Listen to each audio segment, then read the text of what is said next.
প্রিয় দশম শ্রেণীর ছাত্রছাত্রীরা, প্রিয় পঞ্চম শ্রেণীর ছাত্রছাত্রীরা, আহ, আজকে আমরা দেখো গত ক্লাসে আমরা 9 নম্বর স্কুলটা কমপ্লিট করেছিলাম।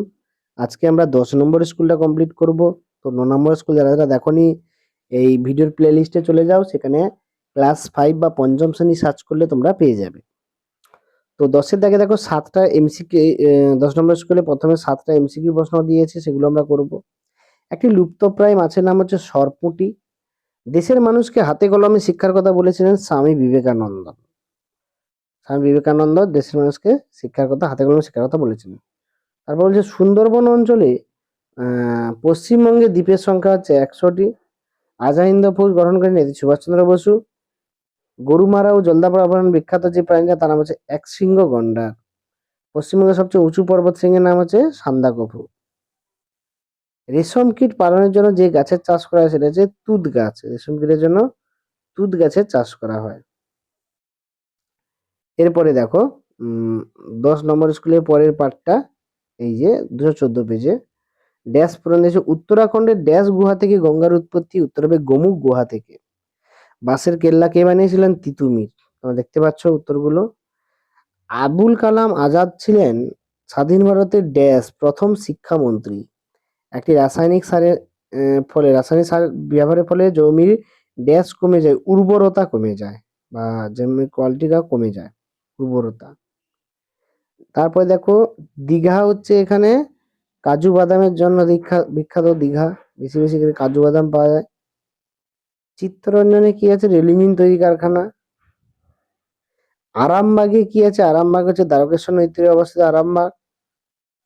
আরামবাগ শহরটি দ্বারকেশ্বর নদীর তীরে অবস্থিত। শান্তিপুর হচ্ছে কি তাঁতের কাপড়ের জন্য বিখ্যাত। শান্তিপুর কিসের জন্য? তাঁতের কাপড়ের জন্য বিখ্যাত। এরপরে 2 নম্বরের প্রশ্নগুলো আলোচনা করি, তারপরে উত্তরগুলো আমি নিয়ে আসছি। বিরসা মুন্ডা কিসের জন্য, কাদের বিরুদ্ধে লড়াই করেছিলেন? এখানে তারপরে নিত্যবন নদী কাকে বলে, ধাপ চাষ কি, জিওল মাছ কি, সবগুলো উত্তর আমি পরপর করে দিচ্ছি। দেখো এই প্রশ্নগুলো পড়ি। 5-এর দাগে বলছে হারভেস্টার কি, মানুষের দুটি সম্পদ। সমুদ্র কিসের সাহায্যে মাছ ধরা হয়? কলকাতায় দর্শনীয় কয়েকটা স্থানের নাম। ম্যানগ্রোভ উদ্ভিদের বৈশিষ্ট্য এবং মাছ ধরার পদ্ধতি। তো চলো আমরা 10 নম্বর স্কুলটা নিয়ে আলোচনা করি। প্রথমে বিরসা মুন্ডা কিসের জন্য ইংরেজদের বিরুদ্ধে লড়াই করেন? জমির অধিকার নিয়ে, আদিবাসীদের জমি অধিকার নিয়ে তিনি লড়াই করেন। জোর করে তাদের জমি কবজা করতে চেয়েছিল ব্রিটিশরা, এই জন্য তারা লড়াই করেন। নিত্যবহ নদী কাকে বলে? যে নদীতে সারা বছর জল থাকে, যেমন গঙ্গা, ব্রহ্মপুত্র। ধাপ চাষ, পাহাড়ে ধাপে ধাপে কেটে যে চাষ করার পদ্ধতিকে ধাপ চাষ বলা হয়।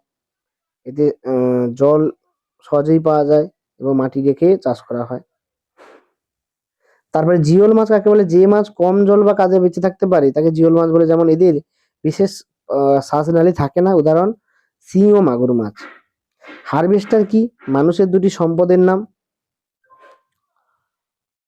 হারভেস্টার হচ্ছে ধান কাটা বা তোলা যন্ত্র। মানুষের দুটি সম্পদ হচ্ছে শিক্ষা ও জ্ঞান। স্বাস্থ্যও একটা হবে সম্পদ। সমুদ্রে কিসের সাহায্যে মাছ ধরা হয়?